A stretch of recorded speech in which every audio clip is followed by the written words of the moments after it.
नमस्ते साथियों, आप सबका स्वागत है मेरे साथ में योग शक्ति विद मोना में। साथियों, ईश्वर से प्रार्थना है आप सबका जीवन मंगल में रहे, आप सब लोग खुश रहें, प्रसन्न रहें। साथियों, आज हम बात करेंगे यम के चौथे और पांचवें भाग के बारे में। चौथा भाग है हमारा ब्रह्मचर्य और पांचवा है हमारा अपरिग्रह। पहले हम ब्रह्मचर्य के बारे में जानकारी लेंगे, उसके बाद में हम अपरिग्रह के बारे में बात करेंगे। उससे पहले अगर आप लोगों ने मेरा चैनल सब्सक्राइब नहीं किया तो मेरा चैनल सब्सक्राइब कर सकते हैं।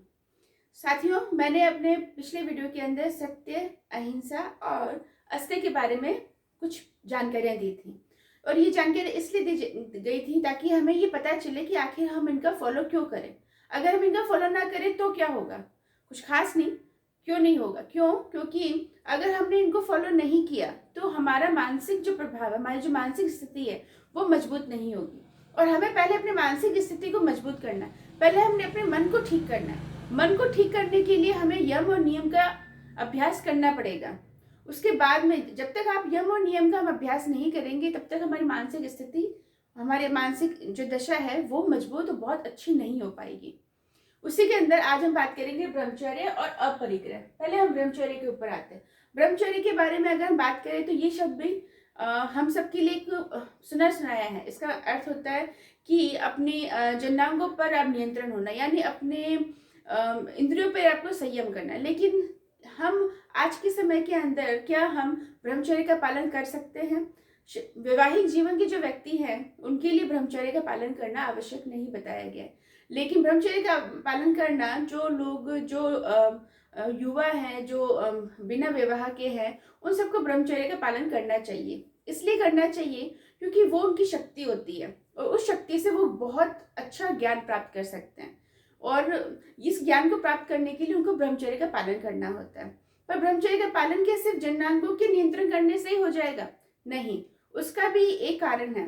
क्योंकि ये भी, जब तक आप बाकी की इंद्रियों को संयम नहीं करोगे, ब्रह्मचर्य के अंदर अगर आप बाकी की इंद्रियों का संयम नहीं करते तो आप जन्नांगों के लिए भी नियंत्रण में या उनको संयम में नहीं रख पाएंगे।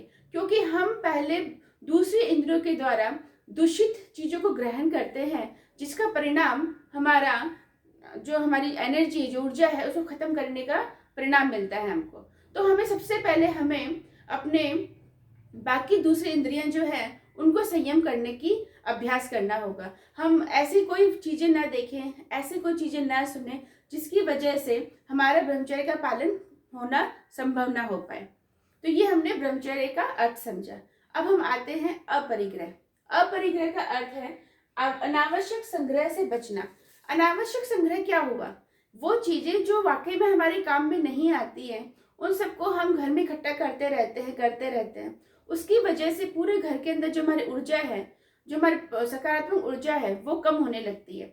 हम लोग देखते होंगे कि हम लोग अपने आसपास अपने घरों में देखें तो हम देखेंगे कि बहुत सारी ऐसी चीजें हैं जो वाकई में हमारे जीवन में उनका कोई उद्देश्य नहीं है, कोई काम की नहीं है वो, फिर भी हम उनको इकट्ठा करते रहते हैं। हम बाजार जाते हैं, हम ऐसी चीजें ले आते हैं जिनके लिए अगर वो ना भी हो तब भी हमारा जीवन यापन हो सकता है, फिर भी हम उनको ले आते हैं। ये सब अनावश्यक जो संग्रह करते हैं उससे भी हमारी मानसिक स्थिति को कमजोर होती है। क्यों होती है? क्योंकि आप देखेंगे कि जब हम चीजों को इकट्ठा कर लेते हैं या हम जब चीजों को संग्रह करने की आदत डालते हैं तो वो इतनी भर जाती है कि जब हम उनको ठीक करने या समेटने की कोशिश करें तो वो हमारे मन की स्थिति को खराब कर देती है। अगर हम उदाहरण के तौर पे समझें तो हम अगर अपनी अलमारी खोल के देखें तो कितने सारे ऐसे कपड़े हमारे निकल आते हैं जो हमने न जाने कितने महीनों से या कितने सालों से नहीं पहने, फिर भी हम उनको रखे हुए रहते हैं। आप उन कपड़ों को, वो कपड़ों का आपको समेटना और उनको फिर वापस सही ढंग से रखना, ये भी आपकी मन स्थिति को धीरे धीरे परेशान करने लगती है। अगर वही हमारे आवश्यकता अनुसार कपड़े हों तो हमने इतना यूज किया, पहना और उनको दे दिया और फिर वापस दूसरे नए कपड़े लिए, फिर यूज किए और फिर दे दिए, तो वो हमारी अनावश्यक संग्रह से हम बच गए और हमारी मानसिक स्थिति भी ठीक रही। इसी तरीके से हम घर की और चीजों को भी देख सकते हैं। हम अपने जीवन के अंदर बहुत सी चीज देख सकते हैं कि हम अनावश्यक संग्रह से बचे। तो साथियों, पर्पस हमारा ब्रह्मचर्य, अपरिग्रह, ये सब समझने का अर्थ यही है कि ये सब चीजों को हमें जीवन में अभ्यास में लेके आना है, जिससे कि हमारी जो मनोस्थिति है वो कमज़ोर ना पड़े, उसको मजबूत करना है। उसको मजबूत करने के लिए हमें यम के इतने भागों के बारे में बताया गया है। महर्षि पतंजलि जी जानते थे कि जो साधक है, जो जीवन गृहस्थ जीवन वाले व्यक्ति हैं, जो साधारण व्यक्ति हैं, वो लोगों के जीवन के अंदर कौन कौन से चैलेंज आएंगे, कौन कौन से उनको चीज़ों को उनको ठीक करने की ज़रूरत है। उसीलिए उन्होंने यम और नियम को सर्वप्रथम रखा।